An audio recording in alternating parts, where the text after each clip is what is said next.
ನಮ್ಮ ಜೊತೆ ಇವತ್ತು Karnataka digital economy mission CEO ನಮ್ಮ department of IT BT and electronics ಅಡಿನಲ್ಲಿ ಬರುವಂಥ ಒಂದು ಸಂಸ್ಥೆ.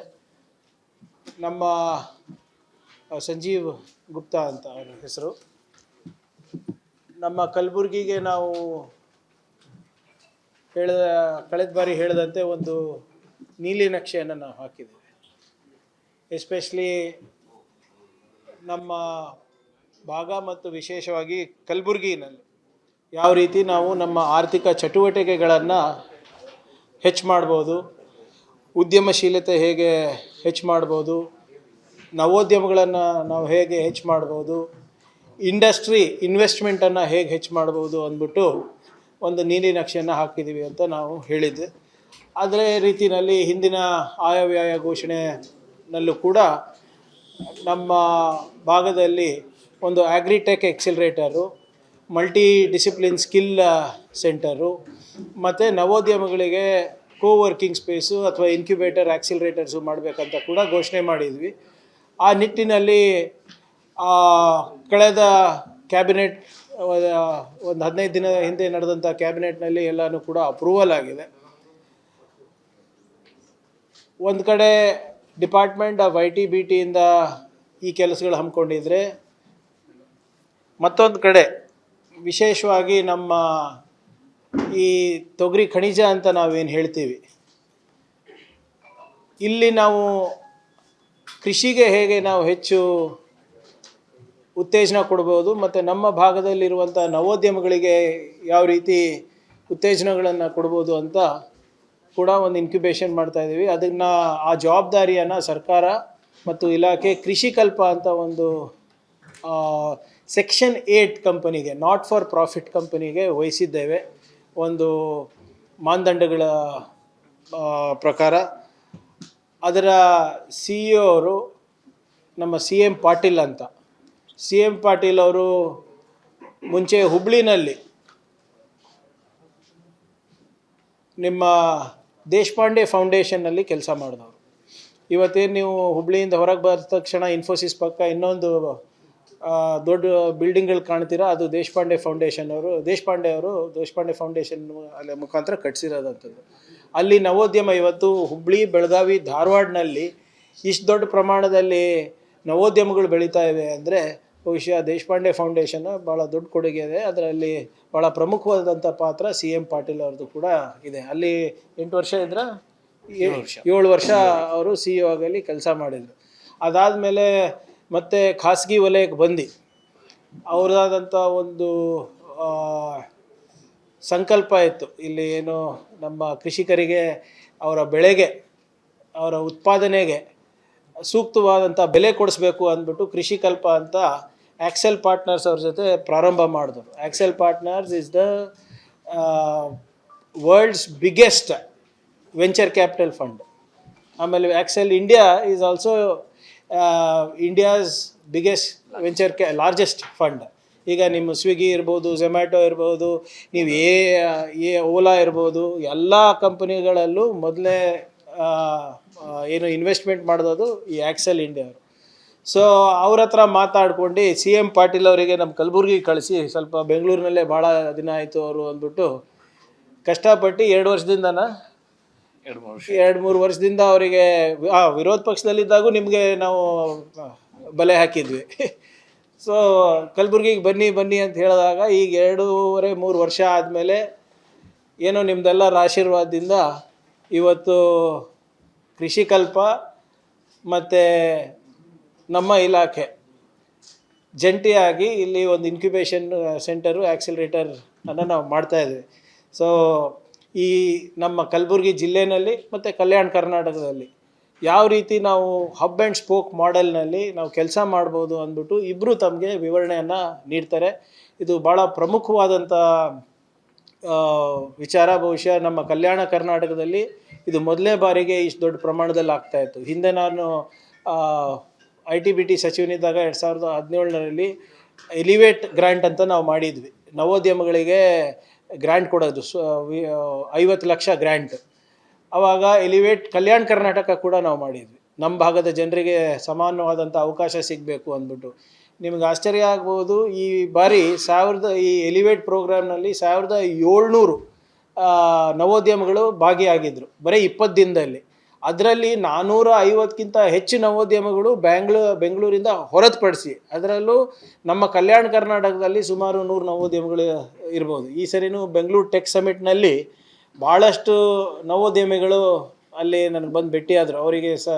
ಅವರಿಗೆಲ್ಲರಿಗೂ ತರಬೇತಿ ಕೊಡಬೇಕು, ಬಿಸ್ನೆಸ್ ಪ್ಲ್ಯಾನ್ ಹೇಗೆ ಮಾಡಬೇಕು, ಮತ್ತು ಉದ್ಯೋಗ ಹೇಗೆ ಸೃಷ್ಟಿ ಮಾಡಬೇಕು, ಅವ್ರ ತಂತ್ರಜ್ಞಾನ ಹೇಗೆ ಬಳಸ್ಕೋಬೇಕು ಅಂದ್ಬಿಟ್ಟು ಇವತ್ತು ನಮ್ಮ ಕರ್ನಾಟಕ ಡಿಜಿಟಲ್ ಎಕನಾಮಿ ಮಿಷನ್ ವತಿಯಿಂದ ಮತ್ತು ಕೃಷಿ ಕಲ್ಪ ಅವರ ಒಂದು ಜೊತೆಗೆ ನಾವು ಸಹಭಾಗಿತ್ವದಲ್ಲಿ ಅವ್ರಿಗೆಲ್ಲರಿಗೂ ಒಂದು ಪ್ರೋತ್ಸಾಹ, ಉತ್ತೇಜನೆ ಮತ್ತು ಉದ್ಯೋಗ ಸೃಷ್ಟಿಗೆ ಅವಕಾಶ ಮಾಡಿಕೊಡ್ಬೇಕು ಅಂದ್ಬಿಟ್ಟು ಇದನ್ನು ನಾವು ಮಾಡ್ತಾಯಿದ್ದೀವಿ.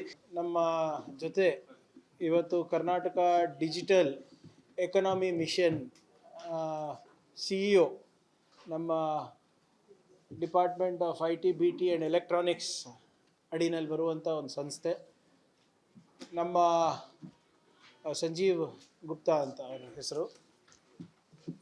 ನಮ್ಮ ಕಲಬುರಗಿಗೆ ನಾವು ಕಳೆದ ಬಾರಿ ಹೇಳಿದಂತೆ ಒಂದು ನೀಲಿ ನಕ್ಷೆಯನ್ನು ನಾವು ಹಾಕಿದ್ದೀವಿ. ಎಸ್ಪೆಷಲಿ ನಮ್ಮ ಭಾಗ ಮತ್ತು ವಿಶೇಷವಾಗಿ ಕಲಬುರಗಿನಲ್ಲಿ ಯಾವ ರೀತಿ ನಾವು ನಮ್ಮ ಆರ್ಥಿಕ ಚಟುವಟಿಕೆಗಳನ್ನು ಹೆಚ್ಚು ಮಾಡ್ಬೋದು, ಉದ್ಯಮಶೀಲತೆ ಹೇಗೆ ಹೆಚ್ಚು ಮಾಡ್ಬೋದು, ನವೋದ್ಯಮಗಳನ್ನು ನಾವು ಹೇಗೆ ಹೆಚ್ಚು ಮಾಡ್ಬೋದು, ಇನ್ವೆಸ್ಟ್ಮೆಂಟನ್ನು ಹೇಗೆ ಹೆಚ್ಚು ಮಾಡ್ಬೋದು ಅಂದ್ಬಿಟ್ಟು ಒಂದು ನೀಲಿ ನಕ್ಷೆಯನ್ನು ಹಾಕಿದ್ದೀವಿ ಅಂತ ನಾವು ಹೇಳಿದ್ದೆ. ಅದೇ ರೀತಿಯಲ್ಲಿ ಹಿಂದಿನ ಆಯವ್ಯಯ ಘೋಷಣೆಯಲ್ಲೂ ಕೂಡ ನಮ್ಮ ಭಾಗದಲ್ಲಿ ಒಂದು ಆಗ್ರಿಟೆಕ್ ಎಕ್ಸಿಲರೇಟರು, ಮಲ್ಟಿ ಡಿಸಿಪ್ಲಿನ್ ಸ್ಕಿಲ್ ಸೆಂಟರು ಮತ್ತು ನವೋದ್ಯಮಗಳಿಗೆ ಕೋವರ್ಕಿಂಗ್ ಸ್ಪೇಸು ಅಥವಾ ಇನ್ಕ್ಯುಬೇಟರ್ ಆಕ್ಸಿಲರೇಟರ್ಸು ಮಾಡಬೇಕಂತ ಕೂಡ ಘೋಷಣೆ ಮಾಡಿದ್ವಿ. ಆ ನಿಟ್ಟಿನಲ್ಲಿ ಕಳೆದ ಕ್ಯಾಬಿನೆಟ್ ಒಂದು 15 ದಿನ ಹಿಂದೆ ನಡೆದಂಥ ಕ್ಯಾಬಿನೆಟ್ನಲ್ಲಿ ಎಲ್ಲನೂ ಕೂಡ ಅಪ್ರೂವಲ್ ಆಗಿದೆ. ಒಂದು ಕಡೆ ಡಿಪಾರ್ಟ್ಮೆಂಟ್ ಆಫ್ IT, BTಯಿಂದ ಈ ಕೆಲಸಗಳು ಹಮ್ಮಿಕೊಂಡಿದ್ರೆ, ಮತ್ತೊಂದು ಕಡೆ ವಿಶೇಷವಾಗಿ ನಮ್ಮ ಈ ತೊಗರಿ ಖನಿಜ ಅಂತ ನಾವೇನು ಹೇಳ್ತೀವಿ,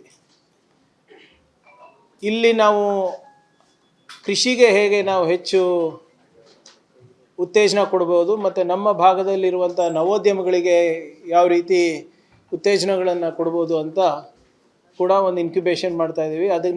ಆ ಜವಾಬ್ದಾರಿಯನ್ನು ಸರ್ಕಾರ ಮತ್ತು ಇಲಾಖೆ ಕೃಷಿ ಕಲ್ಪ ಅಂತ ಒಂದು Section 8 ಕಂಪನಿಗೆ, ನಾಟ್ ಫಾರ್ ಪ್ರಾಫಿಟ್ ಕಂಪನಿಗೆ ವಹಿಸಿದ್ದೇವೆ. ಒಂದು ಮಾನದಂಡಗಳ ಪ್ರಕಾರ ಅದರ CEO ಅವರು ನಮ್ಮ CM ಪಾಟೀಲ್ ಅಂತ.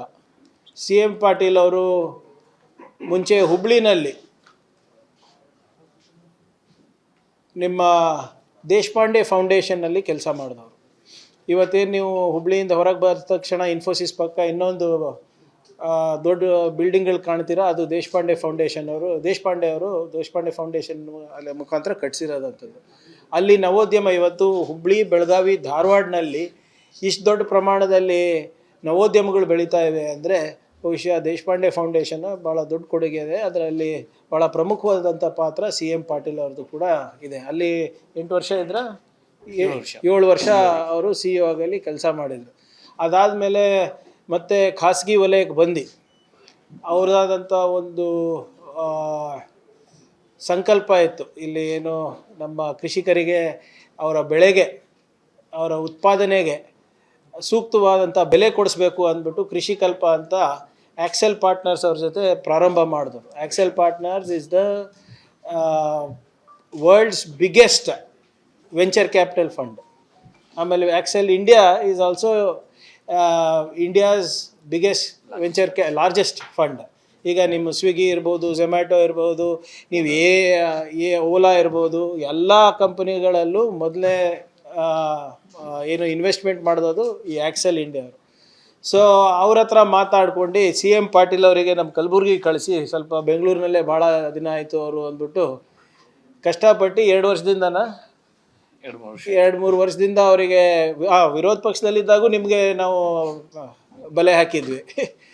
ಸೊ ಕಲಬುರ್ಗಿಗೆ ಬನ್ನಿ ಅಂತ ಹೇಳಿದಾಗ ಈಗ 2.5-3 ವರ್ಷ ಆದಮೇಲೆ ಏನೋ ನಿಮ್ಮದೆಲ್ಲರ ಆಶೀರ್ವಾದದಿಂದ ಇವತ್ತು ಕೃಷಿಕಲ್ಪ ಮತ್ತು ನಮ್ಮ ಇಲಾಖೆ ಜಂಟಿಯಾಗಿ ಇಲ್ಲಿ ಒಂದು ಇನ್ಕ್ಯುಬೇಷನ್ ಸೆಂಟರು ಆ್ಯಕ್ಸಿಲರೇಟರ್ ಅನ್ನು ನಾವು ಮಾಡ್ತಾಯಿದ್ವಿ. ಸೊ ಈ ನಮ್ಮ ಕಲಬುರ್ಗಿ ಜಿಲ್ಲೆಯಲ್ಲಿ ಮತ್ತು ಕಲ್ಯಾಣ ಕರ್ನಾಟಕದಲ್ಲಿ ಯಾವ ರೀತಿ ನಾವು ಹಬ್ ಆ್ಯಂಡ್ ಸ್ಪೋಕ್ ಮಾಡೆಲ್ನಲ್ಲಿ ನಾವು ಕೆಲಸ ಮಾಡ್ಬೋದು ಅಂದ್ಬಿಟ್ಟು ಇಬ್ಬರು ತಮಗೆ ವಿವರಣೆಯನ್ನು ನೀಡ್ತಾರೆ. ಇದು ಭಾಳ ಪ್ರಮುಖವಾದಂಥ ವಿಚಾರ. ಬಹುಶಃ ನಮ್ಮ ಕಲ್ಯಾಣ ಕರ್ನಾಟಕದಲ್ಲಿ ಇದು ಮೊದಲನೇ ಬಾರಿಗೆ ಇಷ್ಟು ದೊಡ್ಡ ಪ್ರಮಾಣದಲ್ಲಿ ಆಗ್ತಾಯಿತ್ತು. ಹಿಂದೆ ನಾನು ITBT ಸಚಿವನಿದ್ದಾಗ 2017ರಲ್ಲಿ ಎಲಿವೇಟ್ ಗ್ರ್ಯಾಂಟ್ ಅಂತ ನಾವು ಮಾಡಿದ್ವಿ. ನವೋದ್ಯಮಗಳಿಗೆ ಗ್ರ್ಯಾಂಟ್ ಕೊಡೋದು 50 ಲಕ್ಷ ಗ್ರ್ಯಾಂಟ್. ಆವಾಗ ಎಲಿವೇಟ್ ಕಲ್ಯಾಣ ಕರ್ನಾಟಕ ಕೂಡ ನಾವು ಮಾಡಿದ್ವಿ. ನಮ್ಮ ಭಾಗದ ಜನರಿಗೆ ಸಮಾನವಾದಂಥ ಅವಕಾಶ ಸಿಗಬೇಕು ಅಂದ್ಬಿಟ್ಟು. ನಿಮ್ಗೆ ಆಶ್ಚರ್ಯ ಆಗ್ಬೋದು, ಈ ಬಾರಿ ಈ ಎಲಿವೇಟ್ ಪ್ರೋಗ್ರಾಮ್ನಲ್ಲಿ 1700 ನವೋದ್ಯಮಗಳು ಭಾಗಿಯಾಗಿದ್ದರು ಬರೀ 20 ದಿನದಲ್ಲಿ. ಅದರಲ್ಲಿ 450ಕ್ಕಿಂತ ಹೆಚ್ಚು ನವೋದ್ಯಮಗಳು ಬೆಂಗಳೂರಿಂದ ಹೊರತುಪಡಿಸಿ, ಅದರಲ್ಲೂ ನಮ್ಮ ಕಲ್ಯಾಣ ಕರ್ನಾಟಕದಲ್ಲಿ ಸುಮಾರು 100 ನವೋದ್ಯಮಗಳು ಇರ್ಬೋದು. ಈ ಸರಿನೂ ಬೆಂಗಳೂರು ಟೆಕ್ ಸಮಿಟ್ನಲ್ಲಿ ಭಾಳಷ್ಟು ನವೋದ್ಯಮಿಗಳು ಅಲ್ಲಿ ನನಗೆ ಬಂದು ಭೇಟಿಯಾದರು. ಅವರಿಗೆಲ್ಲರಿಗೂ ತರಬೇತಿ ಕೊಡಬೇಕು, ಬಿಸ್ನೆಸ್ ಪ್ಲ್ಯಾನ್ ಹೇಗೆ ಮಾಡಬೇಕು, ಮತ್ತು ಉದ್ಯೋಗ ಹೇಗೆ ಸೃಷ್ಟಿ ಮಾಡಬೇಕು, ಅವ್ರ ತಂತ್ರಜ್ಞಾನ ಹೇಗೆ ಬಳಸ್ಕೋಬೇಕು ಅಂದ್ಬಿಟ್ಟು ಇವತ್ತು ನಮ್ಮ ಕರ್ನಾಟಕ ಡಿಜಿಟಲ್ ಎಕನಾಮಿ ಮಿಷನ್ ವತಿಯಿಂದ ಮತ್ತು ಕೃಷಿಕಲ್ಪ ಅವರ ಒಂದು ಜೊತೆಗೆ ನಾವು ಸಹಭಾಗಿತ್ವದಲ್ಲಿ ಅವ್ರಿಗೆಲ್ಲರಿಗೂ ಒಂದು ಪ್ರೋತ್ಸಾಹ, ಉತ್ತೇಜನೆ ಮತ್ತು ಉದ್ಯೋಗ ಸೃಷ್ಟಿಗೆ ಅವಕಾಶ ಮಾಡಿಕೊಡ್ಬೇಕು ಅಂದ್ಬಿಟ್ಟು ಇದನ್ನು ನಾವು ಮಾಡ್ತಾಯಿದ್ದೀವಿ.